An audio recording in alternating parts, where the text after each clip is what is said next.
LLB course क्या है जो आपको इंडियन लीगल सिस्टम और न्याय व्यवस्था का एक्सपर्ट बनाता है। Legal aptitude, logical reasoning, English और जनरल अवेयरनेस के बारे में। Indian penal code. LLB कोई आपको सीधे ऑटोमेटिक लॉयर नहीं बनाती है। कितने पैसे आपको मिल सकते हैं, कितना आप कमा सकते हैं। CA का मतलब अकाउंटिंग एक्सपर्ट, CS का मतलब कंप्लायंसेस का एक्सपर्ट, CMA का मतलब प्रॉफिट का एक्सपर्ट और LLB का मतलब law and justice expert. LLB किसके लिए सही है?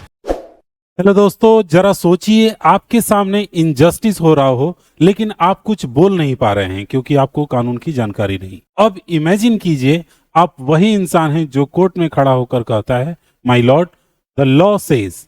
अगर आपको जस्टिस पसंद है, आर्गुमेंट करना अच्छा लगता है, पावर और रिस्पेक्ट के साथ करियर चाहिए, तो आज की ये वीडियो आपके लिए बहुत इंपॉर्टेंट है।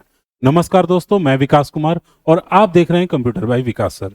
आज हम बात करते हैं एक ऐसे कोर्स की जो आपको बनाता है एडवोकेट, लीगल एडवाइजर, जज या कॉर्पोरेट लॉयर। इस वीडियो में हम सीखेंगे LLB कोर्स क्या है और 12th के बाद लॉ कैसे करेंगे हम लोग। ये सारा रोड मैप आपको बताने वाला हूं मैं। एलिजिबिलिटी क्राइटेरिया क्या होता है, full LLB syllabus, fee structure, salary और जॉब का स्कोप क्या है, एडवोकेट कैसे बनते हैं, LLB versus CA, CS, CMA, चारों के बारे में भी मैं आपको बताने वाला हूं। लॉ किसके लिए सही है। दोस्तों, वीडियो को अंत तक जरूर देखिएगा क्योंकि लॉ सिर्फ डिग्री नहीं, एक पावरफुल प्रोफेशन है। शुरू करते हैं। सबसे पहले नंबर हमारा सवाल होगा, LLB क्या होता है। दोस्तों, LLB का फुल फॉर्म है बैचलर ऑफ लॉ। आप कह सकते हैं इसका पूरा नाम बैचलर ऑफ लॉ है, जो प्रोफेशनल लॉ डिग्री देता है, जो आपको इंडियन लीगल सिस्टम और न्याय व्यवस्था का एक्सपर्ट बनाता है। LLB करने के बाद आप लीगली क्वालिफाइड होते हैं कोर्ट में प्रैक्टिस करने के लिए, कंपनीज को लीगल एडवाइस देने के लिए, गवर्नमेंट लीगल जॉब के लिए। इंडिया में लॉ एजुकेशन रेगुलेट करता है बार काउंसिल ऑफ इंडिया।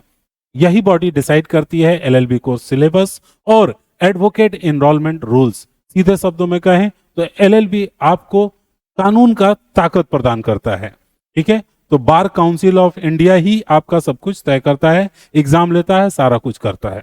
उम्मीद है ये भी आप समझ गए होंगे। ये PDF मैं आपको दे देने वाला हूं जिससे कि आप इजीली दोबारा तिबारा रिवीजन या फिर इसको प्रिंट करके अपने पास रख सकते हैं, नोट्स बना सकते हैं, जैसे चाहें आप प्रिपरेशन शुरू कर सकते हैं LLB का। उम्मीद है आप यहां तक समझ गए होंगे। अब हम लोग जानेंगे सबसे कॉमन सवाल के ऊपर, 12वीं के बाद LLB कैसे करें। तो टोटल 2 रास्ते होते हैं, दोनों के बारे में मैं काफी अच्छे से बताने वाला हूं। पहला नंबर जो आपका रास्ता होता है वो होता है 12th के बाद, जिसमें 5 साल लगते हैं। आप 12वीं के बाद डायरेक्ट एडमिशन ले सकते हैं, 5 साल समय देंगे तो जाकर के आपका LLB पूरा होगा। इसी दौरान आपका ग्रेजुएशन भी होगा और लॉ भी हो जाएगा। ठीक है, दूसरा नंबर आप क्या करेंगे, तो आप ग्रेजुएशन के बाद डायरेक्ट एडमिशन लेंगे जिसमें आपको 3 साल का समय लगेगा।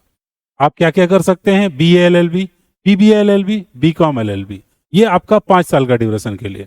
इसमें ग्रेजुएशन प्लस लॉ दोनों साथ साथ हो जाता है। और जो दूसरा वाला ऑप्शन है जिसमें 3 साल लगेगा, इसमें पहले से आप ग्रेजुएशन कर चुके हैं, फिर आप डिसाइड करते हैं कि मुझे LLB करना है, तो इसमें 3 साल लगेगा। दोनों डिग्री से आप एडवोकेट बन सकते हैं। और LLB एलिजिबिलिटी के लिए क्या रिक्वायरमेंट होगा उस पे चलते हैं हम लोग। 5 साल के लिए क्या रिक्वायरमेंट होगा और आपके 2-3 साल के लिए क्या क्या रिक्वायरमेंट होगा, आपकी एलिजिबिलिटी क्या होनी चाहिए। तो पहले इसके ऊपर बात करते हैं। आप 12th पास होने चाहिए, पहला नंबर रिक्वायरमेंट। दूसरा नंबर रिक्वायरमेंट, कोई भी स्ट्रीम से आप हो, आप किसी भी स्ट्रीम से हो कोई दिक्कत नहीं है। Minimum marks college wise decide होगा, लगभग 40-50% मार्क्स होने चाहिए। हालांकि इससे ज्यादा आजकल चूंकि कंपटीशन बढ़ गया है तो उससे ज्यादा मार्क्स भी डिमांड हो रहे हैं। अपर एज का कोई लिमिट नहीं होता है, यानी आप कितने भी एज के हो सकते हैं, कोई प्रॉब्लम नहीं है। ग्रेजुएशन पास है, इसमें भी आप किसी भी स्ट्रीम से हो सकते हैं, कोई प्रॉब्लम नहीं है। 3 साल में LLB ये आपका हो जाएगा, ग्रेजुएशन पास होने चाहिए। लॉ कोर्स में अपर एज लिमिट नहीं होती है, मोस्ट कॉलेजेस में यही कहानी होता है। अब हम बात करेंगे एंट्रेंस एग्जाम की। टॉप कॉलेजेस में अगर आप एडमिशन लेना चाहते हैं तो आपको एंट्रेंस एग्जाम देने पड़ेंगे। सबसे पहला नंबर और सबसे पॉपुलर एग्जाम होता है CLAT, नेशनल लॉ यूनिवर्सिटीज। ठीक है, ये आपका सबसे ज्यादा, आपने इसका एड वगैरह भी नाम भी सुना होगा, तो ये होता है। फिर उसके बाद से होता है AILET, दिल्ली NLU, ये आपका एग्जाम लेता है। फिर उसके बाद से आता है LSAT इंडिया, जो कि प्राइवेट कॉलेज में एडमिशन के लिए होता है। फिर CUET और UG PG के लिए होता है सेंट्रल यूनिवर्सिटीज में, डायरेक्ट कॉलेजेस में आपको एडमिशन मिल जाता है। अब हम लोग बात कर लेते हैं एग्जाम्स में क्या क्या चीजें पूछी जाती हैं आपसे। तो सबसे पहले नंबर तो आता है legal aptitude, logical reasoning, English और जनरल अवेयरनेस के बारे में। ये टोटल 4 सब्जेक्ट्स होंगे जिनका अच्छे से प्रिपरेशन आपको करके जाना होगा। ठीक है, अब हम लोग आगे बढ़ेंगे सिलेबस के ऊपर। पूरा फुल सिलेबस ओवरव्यू मैं आपको देने वाला हूं यहाँ पर। सबसे पहले नंबर हम लोग बात करेंगे कॉन्स्टिट्यूशन का, यानी कॉन्स्टिट्यूशन के लॉज के बारे में आपको पहले नंबर में पढ़ना होगा। फिर उसके बाद से आता है इंडियन पीनल कोड, यानी IPC की सारी धाराएं आपको क्राइम और पनिशमेंट से रिलेटेड, वो सब आपको याद रखनी पड़ेंगी। फिर उसके बाद से आता है क्रिमिनल ट्रायल प्रोसेस, इस चीज को भी आपको पढ़ना होगा। क्रिमिनल ट्रायल प्रोसेस होने के बाद से सिविल प्रोसीजर कोड आता है, ये भी आपके सिलेबस में होगा। देन उसके बाद से आएगा आपका कॉन्ट्रैक्ट लॉ, जिसमें आपको लीगल एग्रीमेंट्स और लीगल ऑब्लिगेंस के बारे में सीखना होगा। दोस्तों अभी और भी रहता है इसमें, आगे बढ़ते हैं हम लोग। नेक्स्ट हमारा होगा फैमिली लॉज, जिसमें आपको कुछ फैमिली लॉज के बारे में सीखना होगा। प्रोफेशनल लॉ के नॉलेज ये सारी चीजें आती हैं, जिसमें फैमिली लॉ हो गया, कंपनी लॉ हो गया, लेबर लॉ हो गया, प्रॉपर्टी लॉ, एविडेंस एक्ट, इन सब को आपको अच्छे से पढ़ना होता है। रट्टा नहीं मारना होता है, रट्टा सिस्टम नहीं चलता है। ठीक है, क्या क्या सब में सीखते हैं, तो फैमिली लॉ में आप मैरिज, डाइवोर्स, इनहेरिटेंस के बारे में सीखते हैं। कंपनी लॉ में कॉर्पोरेट लीगल फ्रेमवर्क कैसे बनाया जाता है। तो लेबर लॉ में आप सीखते हैं एम्प्लॉय और एम्प्लॉयर्स के क्या क्या राइट्स होते हैं दोनों के। प्रॉपर्टी लॉ में ऑनरशिप एंड लैंड रूल्स सीखते हैं। एविडेंस एक्ट में कोर्ट में प्रूफ करने का जो सिस्टम होता है उसको आपको सिखाया जाता है। तो ये पूरा प्रोसेस होता है। Law syllabus concept plus application based होता है, रट्टा नहीं होता है। इस चीज को बहुत अच्छे से ध्यान में रखिएगा। कितने पैसे लगेंगे उस पे भी आते हैं हम लोग। टोटल अगर आप गवर्नमेंट कॉलेज से करते हैं तो जो आपका खर्च बैठेगा वो 20 से लेकर 60,000 रुपए के करीब में बैठेगा। और अगर आप किसी प्राइवेट कॉलेज वगैरह से करते हैं तो 1.5 से लेकर के 3 लाख रुपए फीस आपकी आती है, जो सिटी पर भी डिपेंड करती है, अलग अलग कॉलेज पर भी डिपेंड करती है। तो आप देख सकते हैं आपका फी सरकारी में और प्राइवेट में दोनों में इसी हिसाब से बना हुआ है। आगे बढ़ते हैं हम लोग। नेक्स्ट जो हमारा पॉइंट है वो ये है कि LLB कोई आपको सीधे ऑटोमेटिक लॉयर नहीं बनाती है। एडवोकेट कैसे बनते हैं, पहले ये चीज क्लियर समझ लें हम। LLB डिग्री लेने के बाद आप लॉयर नहीं बन जाएंगे, ऐसा नहीं है। ये आपका एक पहला स्टेप हो गया जिसको आपने LLB कंप्लीट कर लिया।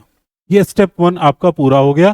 फिर उसके बाद आपको स्टेट बार काउंसिल में एनरोलमेंट करना होगा।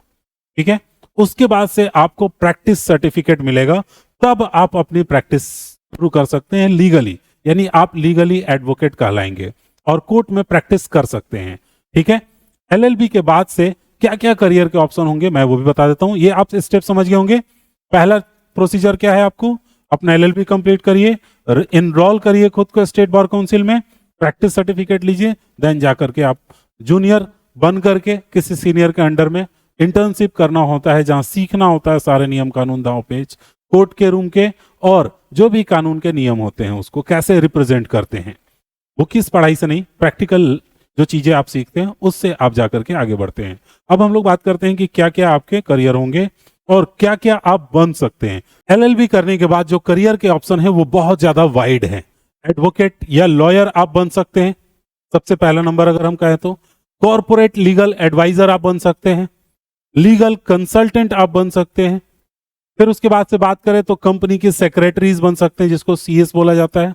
जज बन सकते हैं आप, जुडिशियल सर्विस में जा सकते हैं, आपको एग्जाम पास करना होगा, फिर आप जज बन सकते हैं। एक और चीज आप बन सकते हैं पब्लिक प्रोसिक्यूटर। फिर उसके बाद से हम बात करें तो लीगल ऑफिस, बैंक्स वगैरह में भी आप काम कर सकते हैं, यानी लीगल ऑफिसर बन सकते हैं। लॉ फर्म, पब्लिक सेक्टर, इन सब में आप काम कर सकते हैं। ये सारे अपॉर्चुनिटीज आपके रहते हैं। लॉ सिर्फ कोर्ट तक लिमिटेड नहीं होता है। अब कितनी सैलरी किस पे मिलेगी आपको, थोड़ा सा इस पे भी बात कर लेते हैं। दोस्तों अगर आपने कर लिया है लॉ तो फिर ये जानना बहुत ज्यादा जरूरी है, या करने की सोच रहे हैं तो कितने पैसे आपको मिल सकते हैं, कितना आप कमा सकते हैं। तो एक फ्रेश एडवोकेट जो होगा अगर किसी अच्छे संस्था से, किसी अच्छे सीनियर से जुड़ता है तो वो कम से कम महीने के 20 से 40 हजार रुपए जरूर कमा सकता है, अगर एज ए फ्रेशर है। एक्सपीरियंस लॉयर 1 से 3 लाख रुपए कमाते हैं महीने के, और कुछ जो कॉर्पोरेट लॉयर होते हैं वो 6 से 15 लाख रुपए, ये चूंकि फिक्स होता है, कॉर्पोरेट्स के सारे काम देखना होता है उन्हें, बट वो लोग सिर्फ एक्सपीरियंस को हायर करते हैं, ये ध्यान रखिएगा। टॉप फॉर्म में थोड़ा और ज्यादा हो सकता है पैसा। इनकम जैसे जैसे आपके बढ़ेगी उसका कारण होगा दो चीज, एक्सपीरियंस प्लस स्किल, इन्हीं दोनों पर ये डिपेंड करता है। तो अब हम लोग बात करेंगे, ये आप समझ गए होंगे, जो ग्रोथ है वो आप जितने एक्सपीरियंस होते जाएंगे उतना ज्यादा आपका बढ़ता जाएगा। एक कंपैरिजन की बात मैंने कही थी जिसमें मैं 4 टॉपिक्स लिए हुए हूं। आपको अगर सीए, सीएस और सीएमए इन तीनों पे डिटेल्स चाहिए तो इन तीनों के वीडियोस ऑलरेडी मैं बनाकर पहले से पोस्ट कर चुका हूं, आप जाकर के देख लीजिए। इन चारों में क्या फर्क है, उसमें आज एलएलबी को भी हम लोग ऐड कर लेते हैं। तो सीए जो होता है वो अकाउंटिंग, ऑडिट और टैक्सेशन देखता है। सीएस जो होता है कंपनी के लॉ और कंप्लायंसेस देखता है। और सीएमए का काम होता है कॉस्टिंग और स्ट्रैटेजी बनाना जिससे कि कंपनी को प्रॉफिट हो सके। और एलएलबी का काम होता है लॉ, जस्टिस और एडवोकेट बनने का एक रास्ता। ये टोटल 4 ऑप्शंस होते हैं जिसमें से आप जिसमें इंटरेस्ट रखते हैं उसमें आप जा सकते हैं। दोस्तों अगर एक लाइन में हम इन चारों को डिफाइन करें, सीए का मतलब अकाउंटिंग एक्सपर्ट, सीएस का मतलब कंप्लायंसेस का एक्सपर्ट, सीएमए का मतलब प्रॉफिट का एक्सपर्ट और एलएलबी का मतलब लॉ एंड जस्टिस एक्सपर्ट। दोस्तों एलएलबी किसके लिए सही है, क्या आपके लिए एलएलबी सही है या नहीं है, ये चलिए पता करते हैं अब हम। तो 2 चीजें, सबसे पहले आपको इसको कह सकते हैं हम लोग ट्रुथ चेक।